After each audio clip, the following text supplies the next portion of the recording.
Hey everyone, it's Kirsten. Welcome to Season 3 of the Anthropo Scene.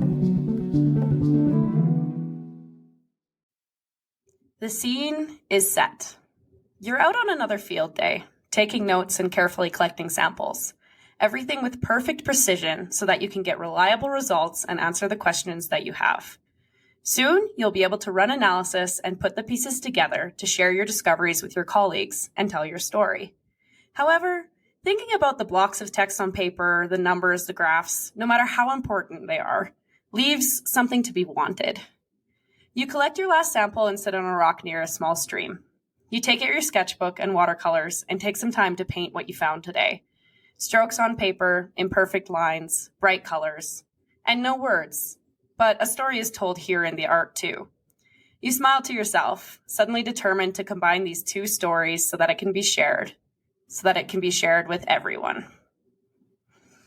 Hello, everybody. I am here for another episode of Season 3, and today I have Dr. Heather Hinham, who is a naturalist, educator, artist, and science interpreter. Heather works with all kinds of companies to create interpretive trails, signs, documentaries, and more. Essentially, she is nature SciComm goals, and it's going to be a super fun conversation. So thank you so much for joining me today, Heather. Could you please tell us a little bit about yourself? Yeah, it's very nice to be here. Thank you for having me. Where do I even start? You kind of summed it up pretty well. I make a living. I run my own business. I make interpretive signage, media, hands-on, both interactive and artistic. So yeah, no, I started as a scientist and somehow found my way into the world of science communication, and I've been having a lot of fun ever since. That's great. I'm really excited to have you on because I think, as we had kind of like briefly chatted in our emails, like I think a lot of people, maybe not necessarily a lot of people, but in today's day and age, like a lot of people shift careers, and it's not always exactly what you think it's going to be to start with. So it's going to be cool to chat a little bit about what that looks like, and also SciComm, because like, you know, I'm definitely into that. A lot of people that are listening here love it. So just to see what you're doing, and what kind of careers are out there for people that want to, you know, combine these worlds of communication and science. So For sure. yeah, we'll dive into it.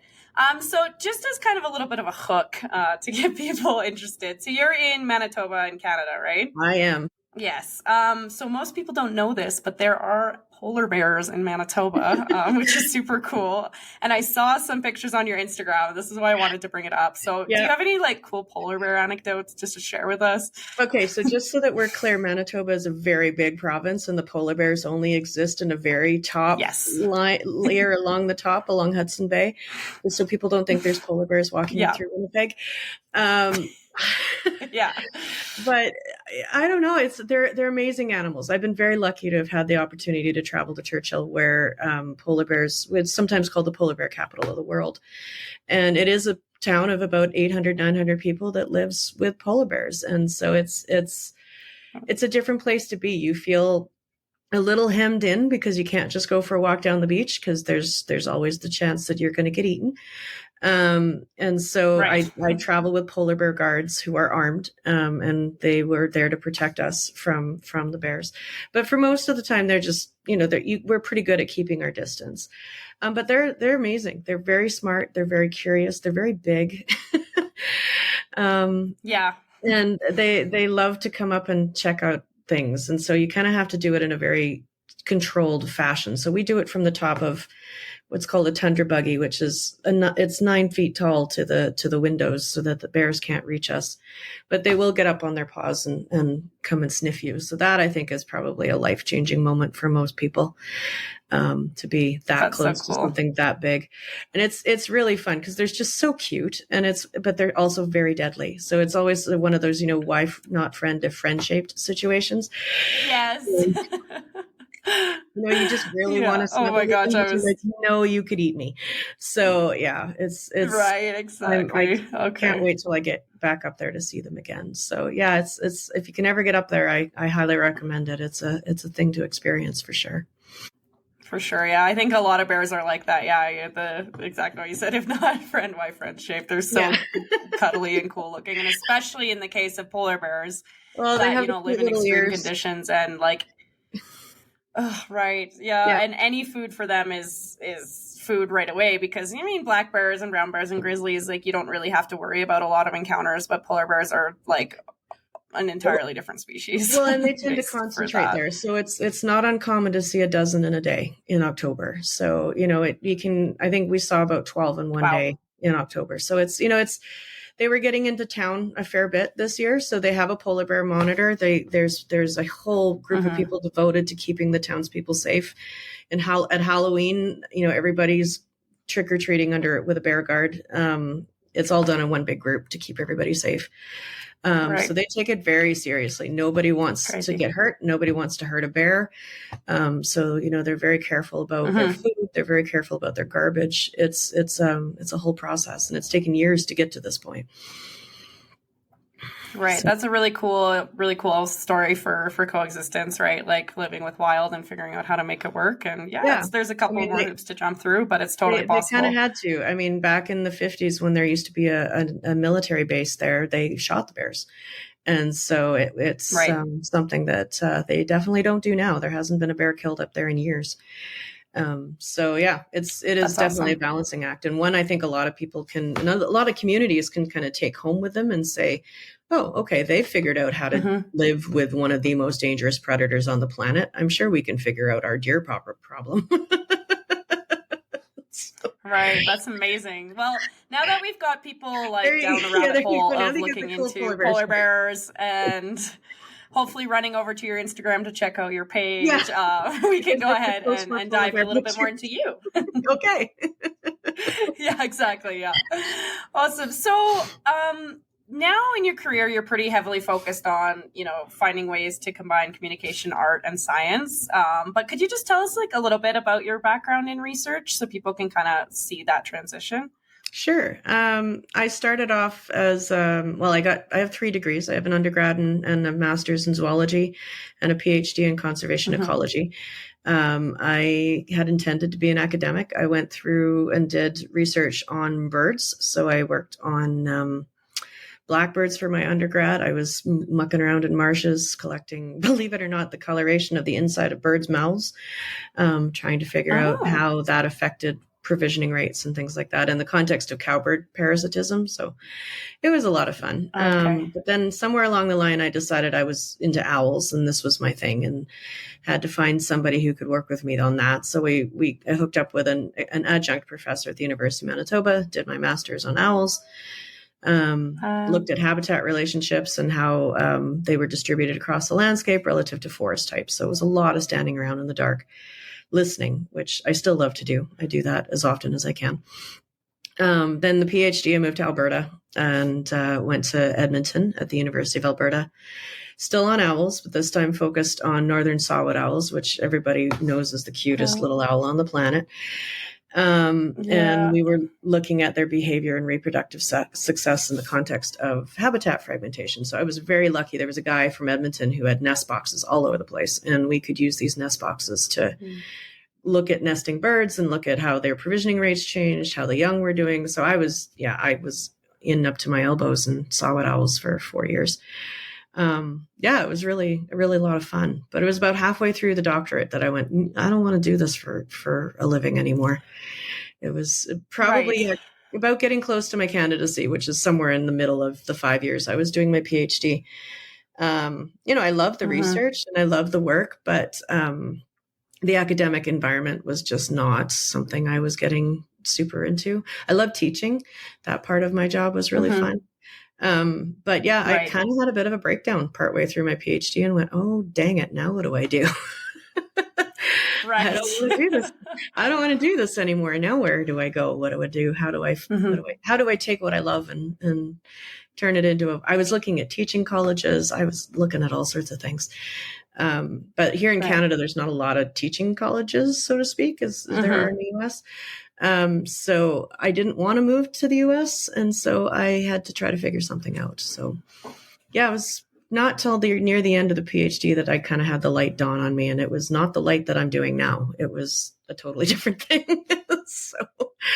It was kind of a circuitous route to get to where I am today.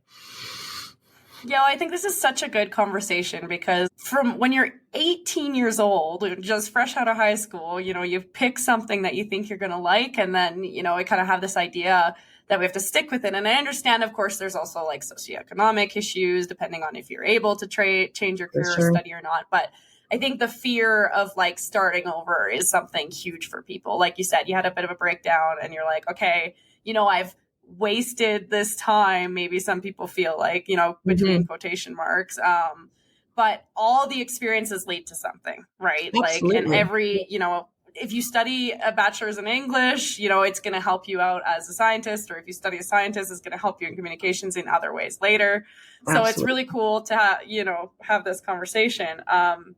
And yeah, segueing into that, now you have a business called Second Nature Creative Interpretation. And tell us a little bit about what you do with that. Sure. I make interpretive media, so it's usually signage, but I like to joke, have pencil will travel. And so I get asked to do all sorts of different things. I joke I make a living biting off more than I can chew and then figuring out how to do it. So oftentimes people will come to me Yeah. and say, hey, we want to tell this story. We're thinking about doing signs. We're thinking about doing a film. We're thinking about doing, I don't know, it could be an interactive media thing. I'll say, okay, let's figure it out. And so, Right. yeah, we make, for the most part, I write, I research, I illustrate, and do graphic design work on interpretive panels. Everything from the planning to everything. I joke I do everything except print them Right. or install them.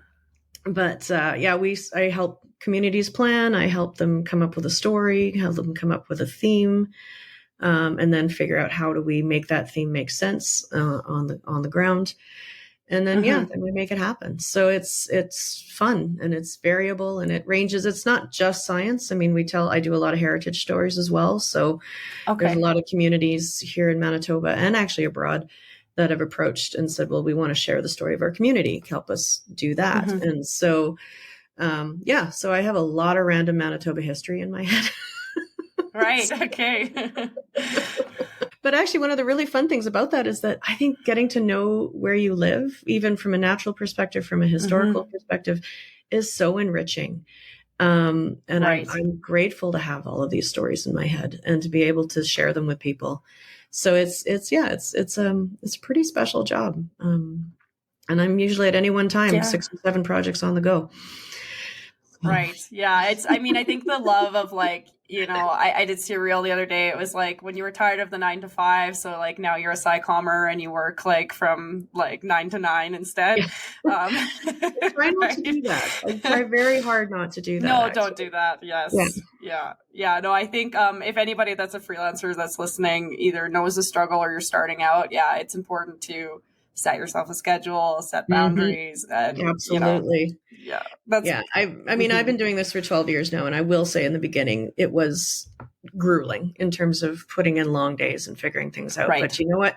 As you get older and you realize your body can't sustain it anymore. So it's just time to set some times and also it's important with your clients to say, look, I'm sorry guys, but I'm not going to reply to your email at midnight.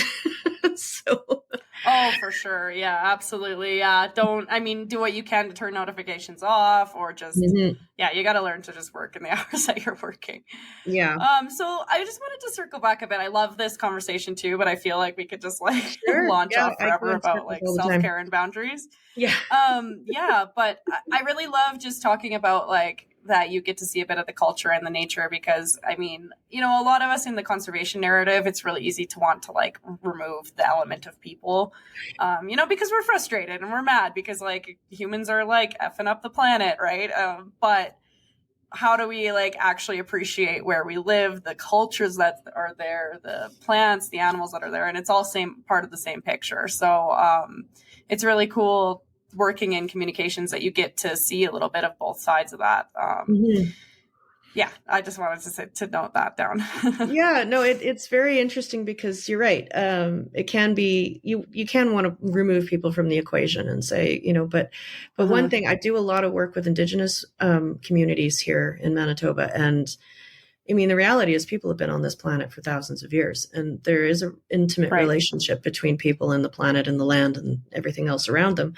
It's just a lot of communities have gone beyond that, and to a point where they've gone too far beyond that. And so I think a lot of the work that I do, and at least that I've been exposed to, has been really enlightening. And it's sort of been a paradigm shift too, for me too, is to look at, so I'm a white settler. I came to Canada, or my families came to Canada, but I working with Indigenous groups, you get a different perspective and a different way of looking at the land, and a different way of relating to it as a relative, as something that you need to care for and will care for you.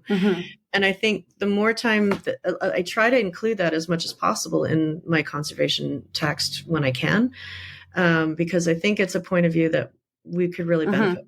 And so it's maybe me sneaking in these worldviews where they weren't before, but I think it's you can do a lot of really neat stuff with interpretive science in terms of getting people to think things differently. That's the whole point. You want people to think. It's not just random information. It's like when I teach interpretation, so interpretation isn't just information; it's provocation. You want to provoke a response. Right. So, yeah. So, right. Because anybody can write, a block of text like they have in the museum that's beside a sculpture that says this was this, and it was here. And okay. But where is the intrigue, right? Where is the making people think? Yeah. And also a big part of it is the art and making things beautiful and making them flow. So for you as a scientist turned communicator, psychomer, you'll always be a scientist at heart, for sure. But I joke I'm not a practicing where scientist. did this... Exactly, yeah. So where did it start for you then? Were you always more of an artist that did science, a scientist that did art, or was it... always both for you? It's kind of weird. I mean, I was a kid, I was an artist. And I kind of realized I wanted to be a scientist in grade 12 journalism class. One of our projects was we had to create a magazine, and I decided to do mine about conservation. And so I interviewed scientists who were doing conservation in my neighborhood and went, I don't want to write about it. I want to do it. So that's where the shift to science happened. And then in there, I excelled and I loved it and I really enjoyed it. But yeah, the art never left, writing never left. All those things were still there. So as I got to the end of my PhD, I wasn't even planning to do what I do now. I ended up finishing my PhD and becoming a guide, because I was an interpretive guide as a volunteer the entire time from about the end of high school till the end of my PhD. And I still am an interpretive guide. I was guiding. And so being able to teach people in that context, sort of that one-on-one in the field interpretation, I was like, I want to do this. And so when I finished my doctorate, I became a guide. That was originally my business. Well, I actually became a guide for a local resort. There was a resort. I was in Edmonton at the time, but there was a resort back in Manitoba near where my cottage is, my family cottage. And I heard that they'd been sold. And I thought, well, they need a guide. So I found the owner, phoned him up and said, hi, you need a guide. And I'm it. And somehow that worked. I still to this day, I can't believe it worked. So it took a little bit of finagling and a bit of negotiation. He wanted me to be a contractor. I wanted him to pay me a salary. He ended up paying me a salary. I got, which was what I needed. And I worked for them for 3 years, leading tours in the woods near my cottage. I lived at the cottage. I bought the cottage. And it was great, except it felt a bit too much like babysitting after a while. And they also didn't really know what they were doing in terms of running a resort. So everything fell apart within 3 years, and they went bankrupt and I lost my job. But that was probably the best thing that happened to me, because in my losing my job at the resort, I started the business that I'm doing now, but I started out as a guide. So for the first year and a half or so of my business, I was guiding. I wasn't doing a lot of guiding, but I was guiding.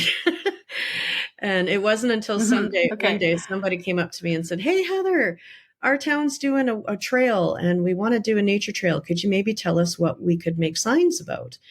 And I took one look at them. I said, how about I make the signs for you? And everything changed. Right. And now I've been doing this for 12 years. So that's how I ended up where I am today. That's so cool. I think it's a really good like story to show people just to not say no to opportunities. I mean, unless they're really bad opportunities, obviously, but you never know like where one thing is going to take you. No. And also to go for it. Like you said, you're like, hey, like be confident. Like I'm going to be your guide next year. I honestly don't know where that came from. And just make it work. Yeah, I have no idea where that confidence came from at that point, because I certainly wasn't feeling it, but I don't know. I bluffed my way into it. That's okay. Good for you. Yeah, I mean, the fake it till you make it, right? You're like, hey, you need me more than I need you, and they'll believe you. It's great. Confidence when applying, people. You got this. I do definitely subscribe to the idea of biting off more than you can chew and figuring it out, because it is a way to grow. Right. It's scary as heck, but it is a good way to grow. And I don't think I'd be here now if I hadn't have said to a lot of projects over the last 10 years, sure, we can do that. We'll figure it out. And, I can do a mural, no problem. Those sorts of things. And so, next thing you know, you're doing it. Very cool. So I'd love to, I mean, seeing as other than guiding, you kind of started with their interpretive signs. I'd love to dive into that a bit more. Sure. For me, I don't know. I feel like it should be something that's obvious. But for me, I was like, it can be your career just to do these signs. That is so cool. Like it's something that just like never properly occurred to me. It's not a super common thing. Right. Yeah. I guess people, probably take a bunch of elements from a bunch of different contractors and put it together, as opposed to doing the whole process. Right. Yeah. Yeah. I'm a pretty rare person. I do work with other contractors. I have a graphic designer I work with, and a landscape architect that I work with. But not always. Some projects I do myself start to finish. It depends on what it is and how I feel I can bring to the table. But yeah, I am one of the few people who can do everything from planning through to graphic design from start to finish. There's not a lot of, most places you see are design houses. Right. I live in a house, but I am not a design house. So most design houses, I gotcha. They have writers, they have illustrators, they have graphic designers. So there's usually at least, and maybe probably a planner in there too. So there's usually at least 3 to 4 people on a project. In my case, there might be 3 if we're lucky, and they're subcontractors. Sometimes it's just me. So it is a rare one. Okay, so that's really cool then. So let's, if you don't mind, a little bit of like a day in the life. Like, what's your process when somebody comes to you and is like, I need a sign? Well, usually the first question I ask them is, what's your budget? Because most of the time people have an unrealistic idea of what it takes to do these things. Although it has gotten better over the last. I've actually done quite a lot of education programs around the neighborhood to help people understand this is why it takes so much time and why it's so expensive. But okay, so long story short, usually I'll ask them, what's their story, or, what are you trying to convey to the public? And usually they'll need a little bit of planning work. So we'll sit down, usually sometimes with other stakeholders, and we'll talk it out and say, okay, what are we trying to convey to people? What is special about your location? What is special about your story or your history or the science that you're trying to convey? We'll write it all out, come up with a plan, usually develop some themes, because good signage needs to be thematic. You can't just randomly put stuff up there and expect it to have an impact. I mean, you could, but it wouldn't be as impactful. So it's, in my mind, I see it as developing a plot. Like, what is the plot of your story? And so then we kind of figure out, how do we tell that plot across however many signs or whatever it is we're building. And so then we create outlines, and those outlines are created and reviewed and said, okay, we like this. And then I kind of take it from a slightly different, because I can do kind of everything at once. I choose to do everything at once because I think good signage needs to be visually impactful as well as textually impactful. And it's very hard to do that if you start with the text and you go to the design without any idea of what that design is going to look like at the end. So once we've got the outlines, then we start talking about, what is this going to look like? And we start looking at, layouts and designs. Are we doing squares? Are we doing what are we doing? Color schemes, are we illustrating them? What are we doing? And so once we get that together, then I will sometimes block out sort of how I think it's going to look on a panel. It's not going to look pretty at this point, but it just blocks out, okay, we're going to put this image here, this image here. They're going to write the text. And I'll sometimes write the text with the image right in front of me and say, okay, this is how, because we know what we're talking about. And so then we'll just write the text into the panel. And for me, I find that really more effective. Even if I'm working with another graphic designer, we block it out together and then I'll write it in and then hand it off back to them again and they'll make it look pretty. Right. So at least that way, everything's cohesive. And so the text and images make sense. You're not looking at something that looks like a bad PowerPoint slide. I want it to feel like it's all one thing. And that can be really hard. And it can take a lot of back and forth, especially when you've got, like, I'm working on one project where there's 5 of us trying to make this happen. We have an artist, we have me, we have a graphic designer, we have the project lead, a bunch of us. We had our meeting yesterday actually going, okay, how do we make this work? Right. And it's kind of a chicken and egg situation, right? Because one of us needs a layout and one of us needs this picture, but we can't do that without the text. And so it's like trying to make everything happen at once. Can be frustrating, but when it works really, really well. And I think this one will be fine. It's just now that we've got our pieces together. So one day I'm drawing, one day I'm writing, one day I'm researching. Yeah, that's really cool. Yeah. Yeah. So it's a variable day. You never know what's going to happen from one day to the next. Well, that's so cool. Yeah, I think also too, where you're saying about like working with everybody to have it together too, probably saves so much in cutting down texts, because when you know like how much space you're allowed, it's a completely different ballgame. You're so right. It makes a big difference, and that's one like. Here in Manitoba, the government will sometimes do panels. It's rare that they do, but when they do, I rarely go for these jobs because one of the reasons is they drive me crazy. They have a separate contract for the writing and then a separate contract for the design. And sometimes they're 2 different people who don't talk to each other. And so it can lead to some really bizarre stuff. And I don't like doing that. So yeah, we try to make it as holistic as possible. Well, it's like, it's multidisciplinary and you have to act like it is from the start, not just like, trying to shove like blocks together after they've been made. Like, why wouldn't you measure them together first and then make the cuts, right? Exactly. Yeah. And so we make it as collaborative as possible from day one. And so that way, and different clients are different in terms of how much input they want to have. Some want to be right there in there. And some of them are just like, you do whatever you want. Right. Those are fun, but it doesn't happen. Right.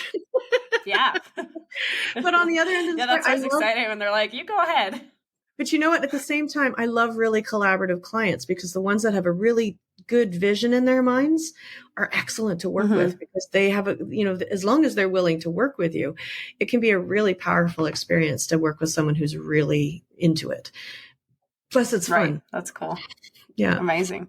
So in short, I know this is like maybe a tough question, but what makes like a good interpretive sign versus a bad interpretive sign? Like, I know there's a million reasons probably, but what are the things that really stand out? I teach whole classes on this. Let's see. Well, it needs to be visually engaging. So you need to catch people's eye long enough to make them interested. And it needs to be short, sweet, and thematic. So it needs to make sense it needs to make sense in the context of the space that you're in and what it is you're trying to interpret, whether it's actually something standing in front of you or you're having to interpret something more ephemeral or esoteric. You don't want to overwhelm people with text. And it should be well researched. I mean, it is all about provocation, but provocation is only useful if it's accurate, using accurate information. So short, sweet, well researched, and visually interesting, I guess, would be probably the 4, quick ways of defining it. Yeah, that sounds great. And I mean, if you guys want more, you're going to head down to the link in the show notes. You're going to go check out Heather's website and you're going to sign up for a class. There you go. I think there should be one actually in January. Perfect. That's amazing. Yeah. So talking about all the things that are good and bad about interpretive signs, but why is it so important to make nice interpretive signs, like in trails, like through town, in these spaces that you're working in? I think it creates a sense of stewardship in both locals and visitors. I think to have people's stories shared, and whether it's a scientific story or a historical story, to have it shared in a way that's meaningful and impactful can really, create a sense of belonging and a sense of stewardship among people who are experiencing the space. From a conservation perspective, I think it illuminates a lot of things that other people otherwise wouldn't notice. I mean, I've done a lot of panels where, you're standing in a marsh with no obvious reason why you're here. And if you explain, why this marsh is as special as it is, in terms of water filtration, flood mitigation, all that kind of stuff, suddenly you're creating this image in people's heads where they're like, oh, I get it. You're lifting the veil and saying, this place is really special, and here's why.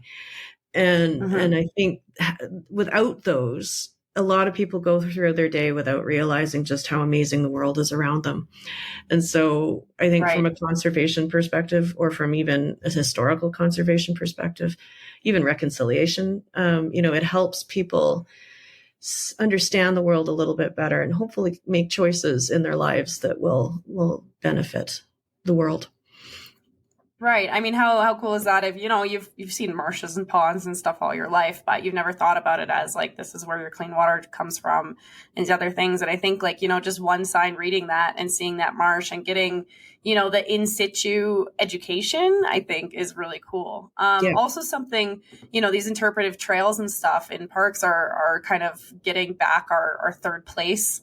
It's kind of a big topic. It's a little bit like hashtag trending right now to talk about how there's nowhere you can go for free and just enjoy like a space outside. Right. So, that towns and, even private properties or reserves are, giving these areas where you can spend a day learning and reading essentially in like this outdoor museum and just doing a little bit more than just walking through the park. Absolutely. Well, and I think having signage there makes people feel like they belong because they're like, oh, they made these for me. So being able to see a sign and say, oh, okay, I belong here. I should be here. I'm going to learn from this is really helpful. So it gives people a sense of belonging as well as a sense of stewardship. And so, I hope that the many, many panels I've done over the years have helped people see things in a way that they might not have otherwise. I know from guiding, we do that all the time. I'll pick up a leaf or something and tell them something super neat about it. And they'll go, wow, I had no idea. So that's what I hope the signs do. I hope the panels have people have the same reaction. Wow, I had no idea. That's what I want to engender in people. That's very cool.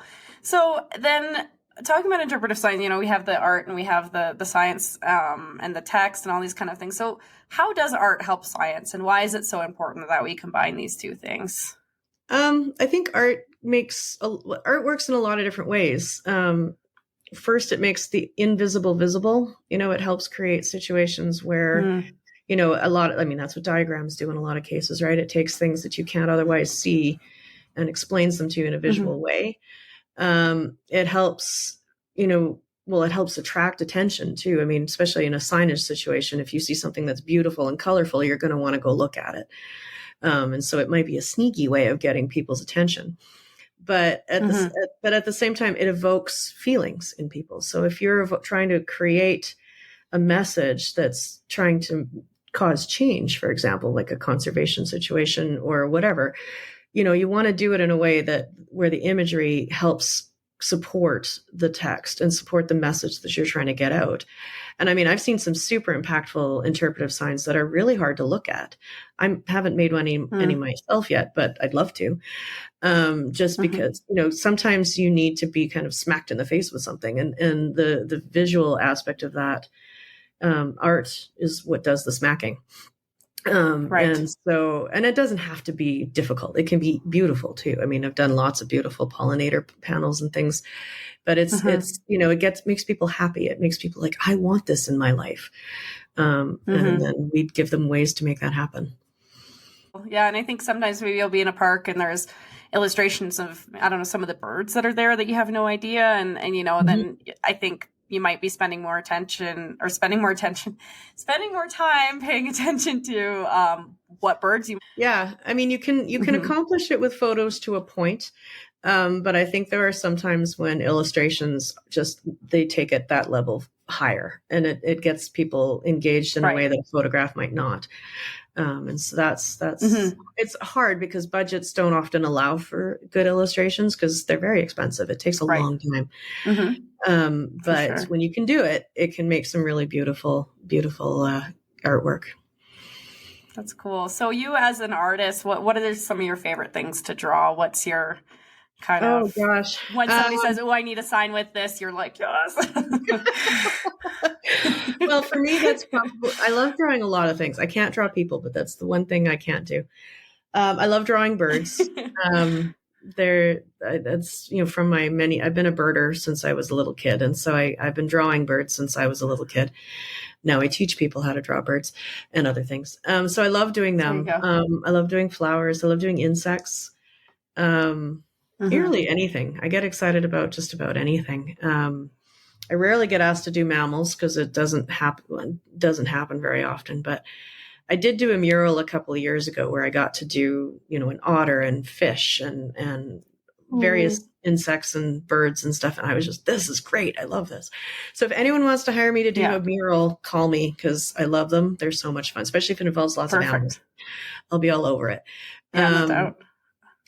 So actually the fun one about that one was it was digitally painted. I work in a lot of different media, but when I do signage, I usually digitally paint my work because it's just easier to transfer it over. For sure. And so that whole mural was painted on my computer. It's 25 feet wide by 7 feet tall. And I painted it on a computer, and then we turned it into wallpaper and it went on the wall. And now I need bifocals because of it. So shoot. Remember, everybody, the 20/20 rule, 20 minutes and then 20 seconds looking away from the computer. Yeah.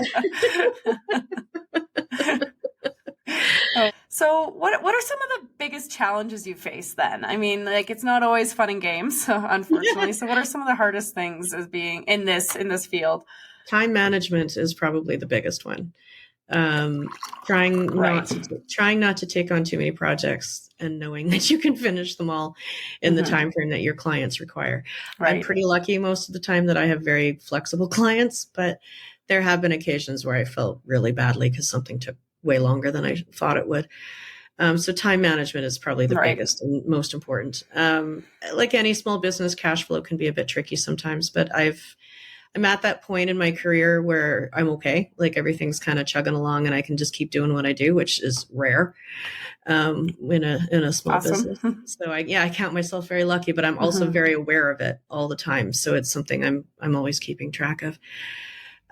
Finding clients can be tricky sometimes. I mean, I say I've got 7 projects on the go, and I do, but I'm already thinking 6 months out going, okay, what happens when I finish all of them? Now what? So you're constantly having to cultivate new clients. And most clients in my field at least take about 6 months before they're ready to hire you. And so you have to spend some time cultivating them. You have to help them figure out what they want. You have to help them realize that you're even out there. And then usually you have to help them figure out where to get money because I will not write grants for people. That's a huge conflict of interest, but I will help them, point them to grants and help them figure out places for funding because it is hard to find funding for these types of things.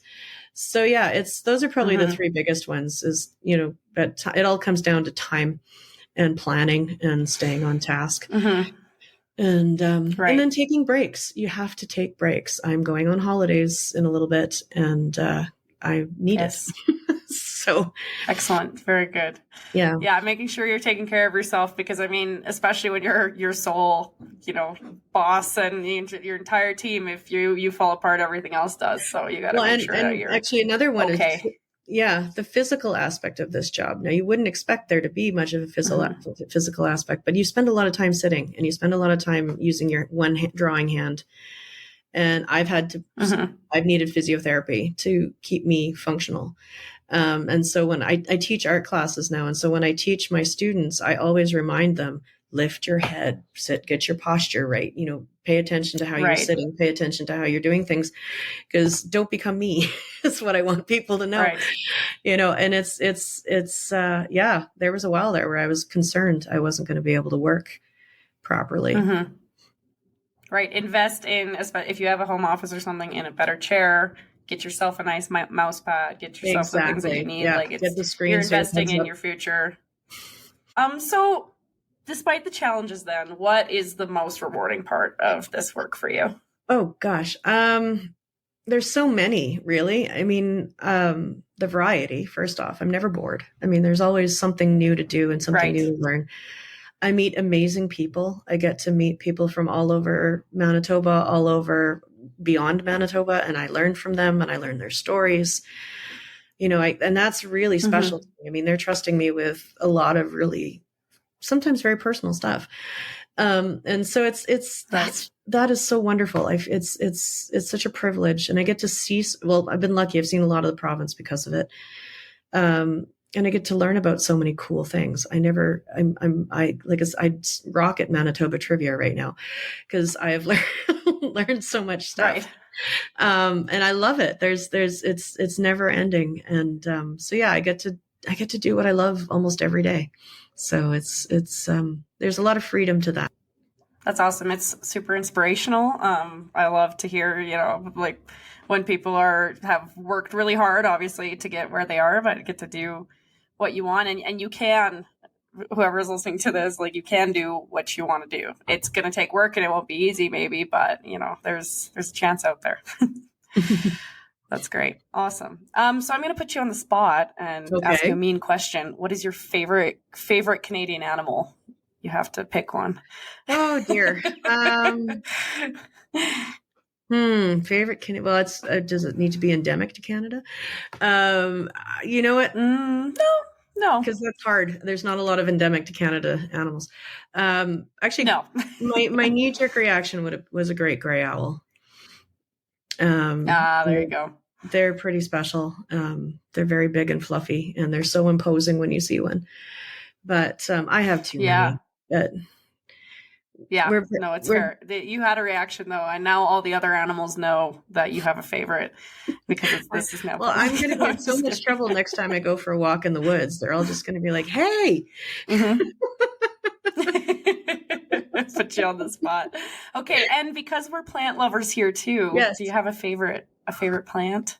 I have many because I spend a lot of time looking at them. But I think my knee-jerk reaction was nodding trillium, which if you've never seen it, picture a typical trillium, but it's taller and it bends over so that the flower is hanging like a bell, and it's just kind of a mysterious looking plant. I quite love it. Right. That's really cool. Yeah. I know a lot of people, if you've never been to Canada, you think of it as like a frozen, barren wasteland, but it's not. It's beautiful out there. There's a ton of really crazy diversity. And go check it out if you can, and go visit Heather and she'll take you on a tour maybe. Probably. No, it's over. Yeah. Awesome. Well, Heather, I think that's most of what I wanted to talk about. And I am going to link everything in the show notes, but like, what is the best place for people to find you if they're looking for you? Good question. I'm easier to find on social media these days. All of my handles are Second Nature MB. So whether it's Twitter or which I don't use as much as I used to, Instagram, that kind of thing, you can find me there. Awesome. Cool. Yeah. I will have those linked below as well, but people can go check that out. And yeah, I mean, I remember I ended up finding you through Twitter, but I had to message you through Instagram because they don't let you message people on Twitter. Well, it's only because I have it set that way because I have to follow you back in order for people to DM me on Twitter. Right. And so if you had asked me on Twitter, can you follow me so I can send you a message? I would have. Right. Perfect. There you go. So just shoot a comment first and then you can go ahead. There you go. Yeah. Just introduce yourself and I'll say hi. Yeah. Thanks so much. And thanks to everybody who's been listening. And I guess it's time for us to sign off. And yeah, this was episode 3 of season 3. And I hope you guys stay tuned because there's going to be more to come. So thanks so much, Heather. And we will see the rest of you soon. Hey, thanks for sticking around to the end of the episode. Hope you enjoyed it. Make sure you head to the show notes, check out the links of things I might have mentioned in the show, go follow us on social media, and yes, do at me. I'd love to hear from you, what you think, if you want to be a guest with me, if you have suggestions for future episodes, that would be great. Other than that, we do have a Patreon link as well below if you're feeling like helping support the show, and I can't wait to see you around for next episode. Thanks, bye.